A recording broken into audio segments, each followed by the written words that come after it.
electric. The corresponding right. and that's one of the most important parts towards just like solving this climate issue is so real.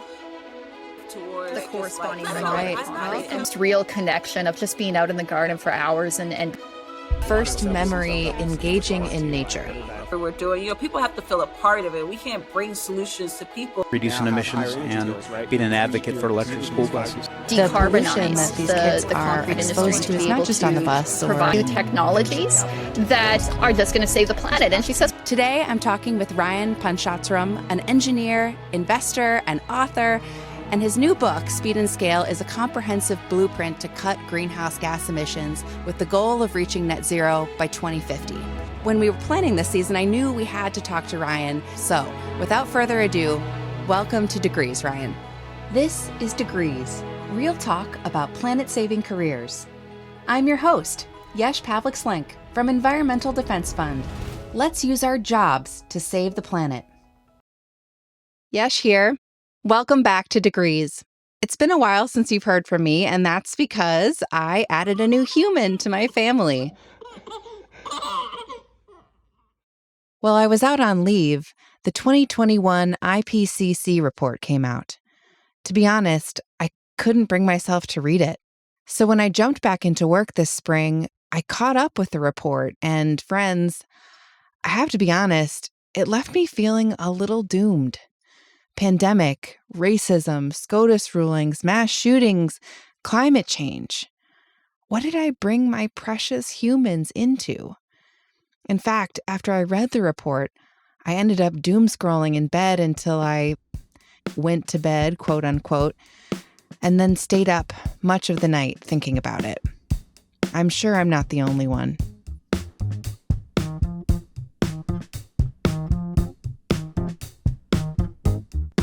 So, how am I dealing?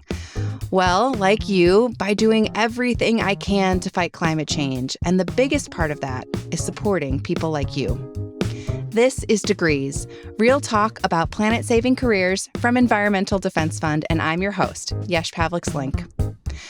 For the better part of the last decade, it has been my job and my honor to help students use their talent and their passion to get experience and get jobs that serve the planet. And this season, we're covering jobs of the future. Jobs you can get in 6 months, jobs that will exist in 6 years, careers that will make an actual difference in getting us closer to net zero. You'll learn how everyone from concrete makers to transportation directors to fire scientists are doing their part to fight climate change. And in each episode, I'll give you hands-on career advice. Change is coming, oh yeah. Ain't no holding it back. Ain't no running. Change is coming, oh yeah.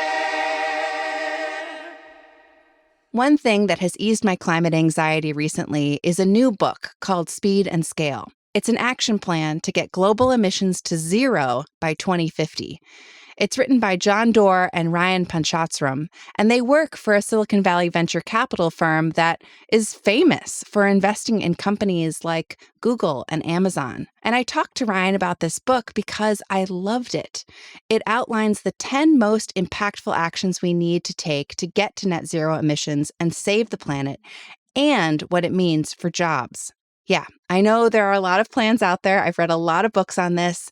They all want to tackle climate change, but I could really get my arms around this one, and Ryan laid it all out for me. We know where the sources of emissions are, so how do we start to turn those knobs? And I think that's like the empowering thing, I think, for all of us just to take away to also then make the problem simpler. It isn't about finding a way to get to zero tomorrow. It's what can you do to get to halfway in the next 7 years, right? But really, what can you do even this year to try to get to halfway? And I think you're going to find those solutions actually a lot closer in reach. Those solutions that get us the rest of the way, Yesh, that needs some innovation and investment.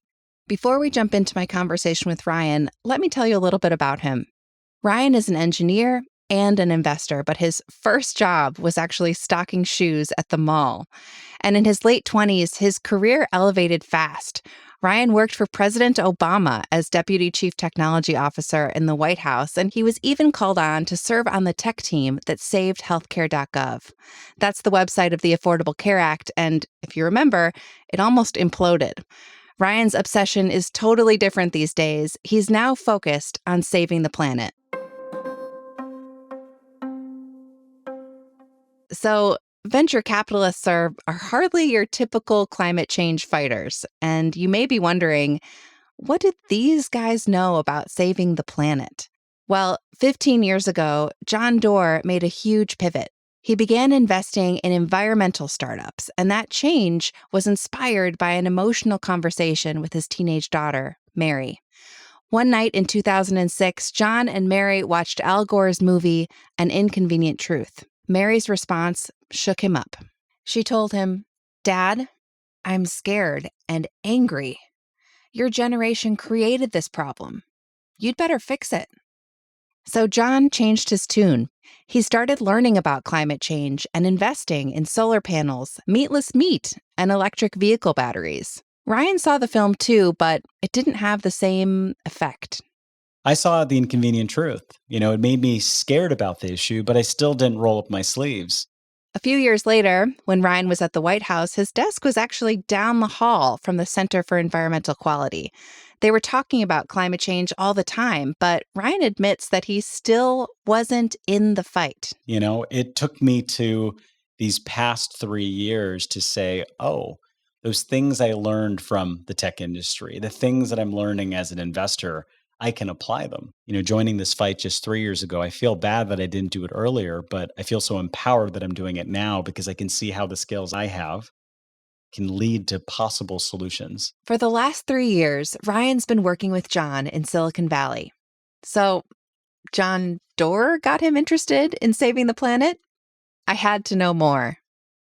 But I want to stay in this sort of early Genesis moment. And it was so interesting that John Doerr, who's one of the most famous venture capitalists in the entire world, woke you up to the climate crisis. And I know some of our audiences might feel skeptical about big institutions.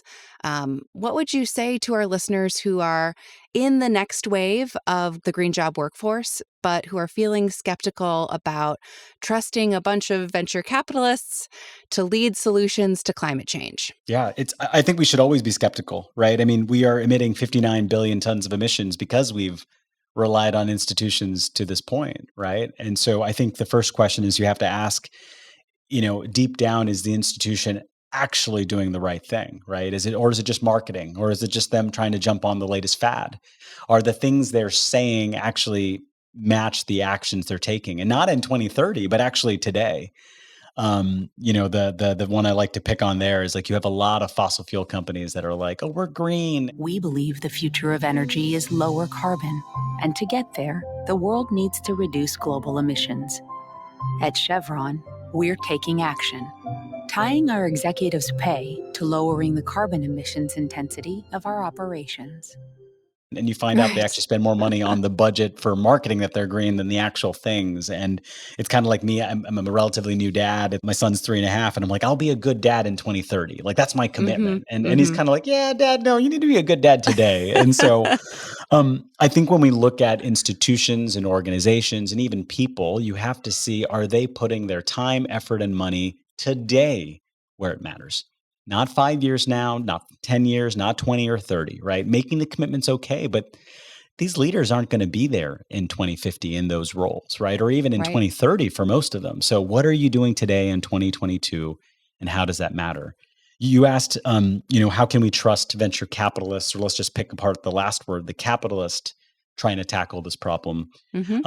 I deeply believe the only way to beat the fossil fuel industry is to truly beat them in the markets, right? To actually have alternatives that people can pick that are cheaper, to have alternatives that people can pick that perform better, because that's the only way this transition happens, right? Yeah.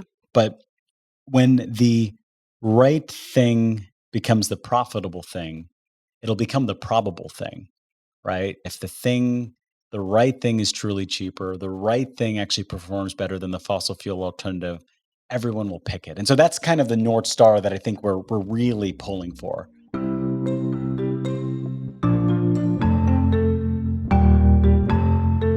So, what do we need? Well, globally, we need to eliminate 59 gigatons of carbon from the atmosphere. 59 gigatons. And obviously, that's a lot, which is why being able to scale climate solutions to have huge impacts is so critical. It goes without saying that we need to do it fast, like by 2050. Ryan and John outline 10 solutions in their book. 6 areas to decarbonize, and 4 ways to do it as rapidly as possible. I asked Ryan to take us through these 6 areas where we can make the biggest impact the fastest. Number 1, decarbonizing our power grid. It's getting a lot more solar and wind and storage, but also safer nuclear and getting geothermal scaled up. It's a complicated challenge, but it's easy to see why this is number 1. Our fossil fuel-dependent grid is the worst. It emits 21 gigatons of carbon every year. Second, electrifying transportation. Talk about carbon emissions. Vehicles create 6 gigatons a year. And it's not just our cars, but it's school buses, public transit, air travel. That's really how we move, the vehicles, the buses, and figuring out ways to get decarbonized shipping to happen. Third on Speed and Scale's list, fix food. Which is this incredibly hard problem of investing in our soils, eating less beef and lamb and cheese, and then wasting a lot less as well, too. You do those things, gigatons come through. As a native Wisconsinite, cutting down on cheese is going to be a tough one for me, but we're going to do our part in our household and shop local. The fourth is to protect nature, and that's simply just end deforestation. And that would save 6 gigatons a year. But that's hard. In some places, people burn forests because they need to. Logging or growing food on that land is how they make a living. Fifth, to eliminate 8 gigatons, we need to clean up industry. Concrete, steel are the biggest troublemakers, and so we have to find ways to create alternatives. And of course, we need alternatives for other materials, like plastics. But even if we pulled all of this off... And I think what we've seen is no matter how aggressive our model shows or even the IPCC, we're still left with 5 to 10 gigatons a year. So that's the 6th category. Ryan and John say we need to invent and use technology that actually takes carbon out of the atmosphere. So removing carbon using nature and engineered is up to the task. And so those are the 6 solutions. We do that, you go from 59 to 0. Let me pause here to say that all those gigatons I mentioned, Ryan and John and their team at Speed and Scale calculated those numbers. The second half of the book lays out how to remove all that carbon faster. They call these accelerants. And we'll come back in just a minute after a short break.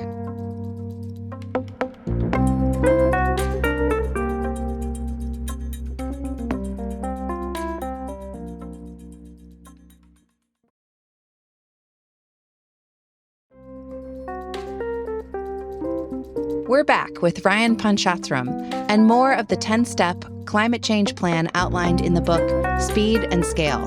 As we all know, the fixes can't happen fast enough.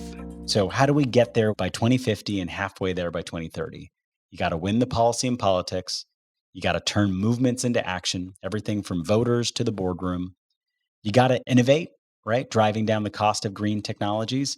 And then you've got to invest, because to make this transition happen, we need more R&D, venture, and project finance and philanthropic dollars. So that's the plan in a nutshell. These 10 objectives, 6 solutions, 4 accelerants with a handful of key results that show you if we're on track or off track or building the momentum we need. We'll be exploring careers in those areas, those accelerants, in the rest of our season. So if you're interested in policy, effective activism, innovation, or investing in renewable technologies, make sure you tune in for some fantastic conversations with role models. And speaking of which, This plan to go from 59 gigatons of carbon to net zero by 2050 is how Ryan and John would tackle the crisis, and a whole crew of business and climate leaders co-sign, like Bill Gates and Al Gore, who also appear in the book. But how does this help you get a job? Well, with all the work that needs to be done, planet-saving jobs are growing and will continue to. And I know it doesn't always feel true when you're updating your resume for the 4th time, but really, the numbers talk. 3 out of every 4 large companies have added sustainability jobs since 2019. That stat comes from my friends at GreenBiz who track climate change careers. In fact, their latest report says, and I quote, "Hiring of green jobs in the workforce in the United States is rising faster than any other category." We have a link to this report in the show notes. Speed and scale gives you one framework through which to make career choices. So where exactly is that job growth today? So those jobs, where are they? Let's start with that big whopper, decarbonizing the power grid at 21 gigatons. Power creates a third of global emissions. A third of global emissions. We have to clean up the way that we use electricity to make a difference. That means, as Ryan said, scaling up alternatives like solar, wind, geothermal, and maybe even nuclear fusion. Let's talk about solar for a sec. The price of solar has dropped about 80% in 10 years. That's according to Fast Company. So demand is only going to increase. And with demand, so go jobs, from technicians to manufacturers. We're going to need more investors, policymakers, and even nonprofits making solar available to renters. And it's like creating more reliability. The example I love there is that the amount of people that are installing solar and storage across the country, not just in California, but in Texas and other places. When your grid becomes unreliable, you're starting to see people install these things in their homes. And so this clean, green future is actually the exciting one. Next, Ryan really sees this clean, green future coming to life in electric transportation.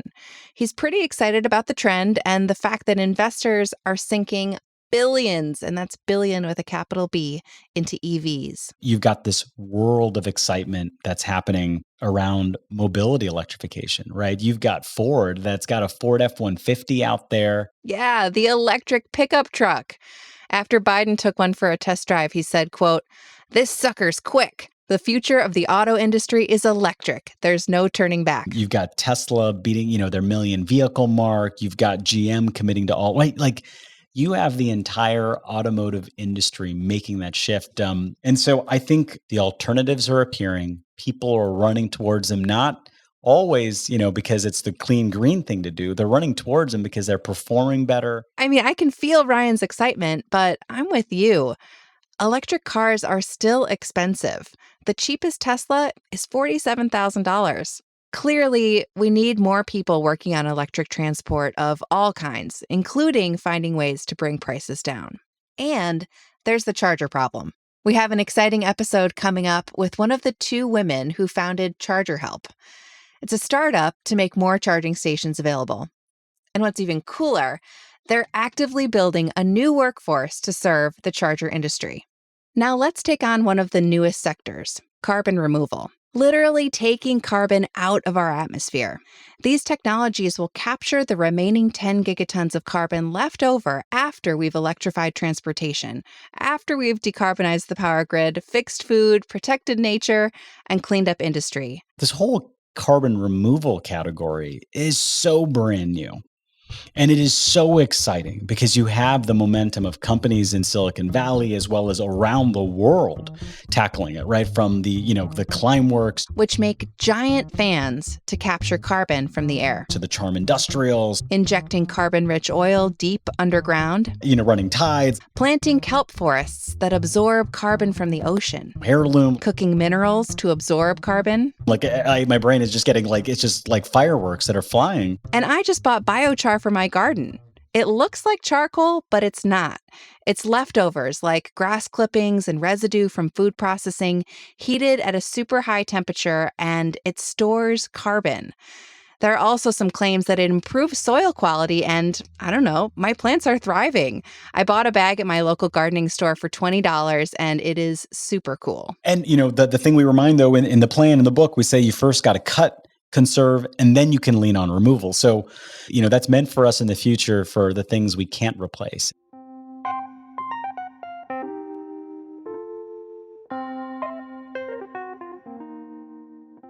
Now, let's focus on the second half of the book.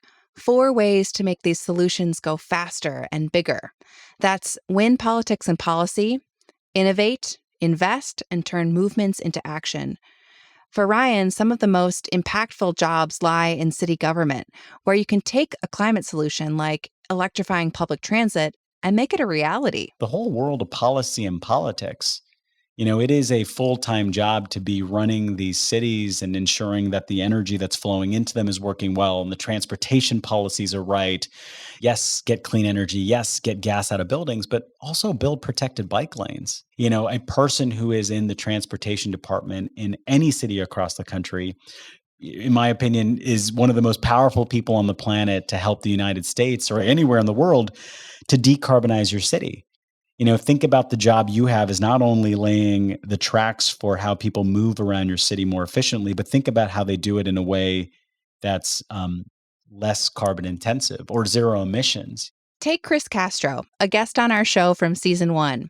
He became head of sustainability for the city of Orlando before he turned 30. He is such a badass. His goal was to make Orlando the greenest city in America, and he did all kinds of innovative projects. One of my favorites, he helped change the laws so people could plant farms in their front yards. That reduced emissions and food insecurity at the same time.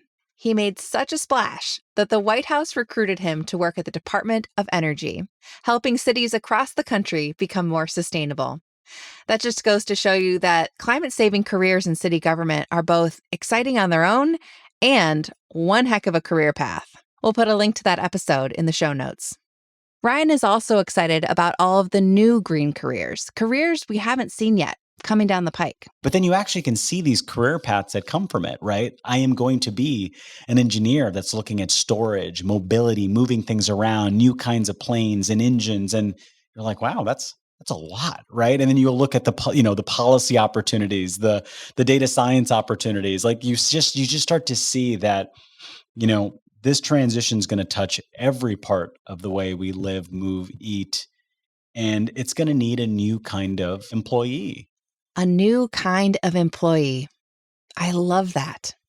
So now that Ryan set the stage for our Future of Jobs theme this season, I hope it inspired you as well. We'll put a link to the book, Speed and Scale, in the show notes.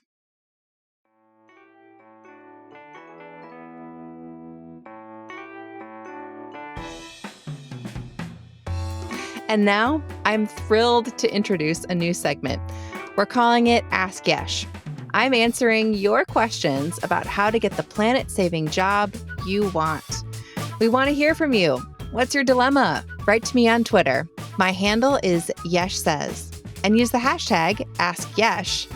And if you forget this, it's all in our show notes. Today, I'm tackling a question I hear all the time from students I work with at Climate Corps and other job seekers I talk to. You know you want to fight climate change, but you don't know what kind of job to look for. Where do you begin? When I talked to Ryan, he said, go where you are rare. It's advice he got from his boss at the White House. You don't have to find a company that's already sustainable or a job that has the word sustainability in that title. You can go anywhere and bring your passion to it. But even so, where to bring that passion can be hard to find. The way to turn that buzz in your heart that says, I want to work on climate, but I don't know what to do, into a career plan is to answer the following 4 questions. They come from my friend Trish Kenlin. She's the founder of Sustainable Career Pathways, a sustainability careers coaching practice. Number 1, what sector do I want to work in? Public? Private? Number 2, which industry do I want to have impact on? Maybe it's transportation or retail. Number 3, What role do I want to play? Do I want to be an analyst? Maybe work in policy? And fourth, which issues matter the most to me? Answering these 4 questions with a friend, networking group, or an accountability partner is a huge help. Don't know where to find someone? We'll put a link to our Green Jobs Hub in the show notes. You'll find job boards there and links to sustainability networking groups. Need a real-life example of how to do this? Go back and listen to the first episode in our Green Jobs Bootcamp, Season 2 of Degrees. Trish Kenlin led job hunter Maya Johnson through these same questions. Maya was stuck. She knew she wanted a green job, but she couldn't figure out what kind or even where she wanted to live. Trish broke down Maya's process with her in real time, and it worked. A few months later, Maya landed a good job as a staff assistant to the Senate Committee on Agriculture, Nutrition, and Forestry. We'll put a link to that episode in the show notes, too.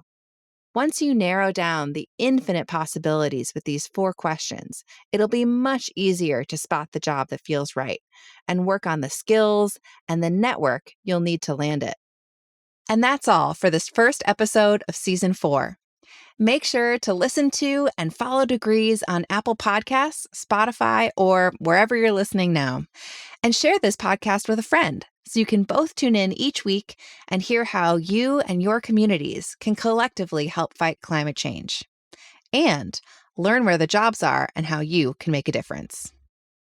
Next on Degrees, we hear from a man on the cutting edge of transforming the nation's diesel-powered school buses into electric ones and turning for help and inspiration to the very people most hurt by all those diesel emissions, the kids.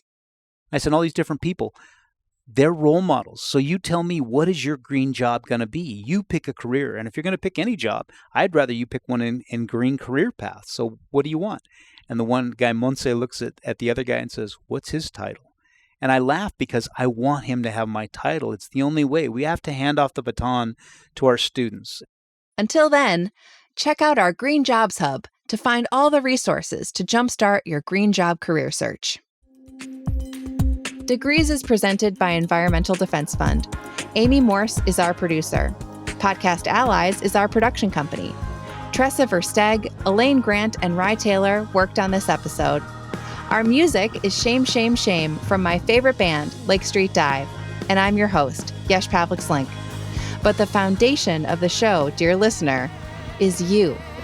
Stay fired up, y'all. Change is coming, oh yeah. Ain't no holding it back. Ain't no running. Change is coming, oh yeah.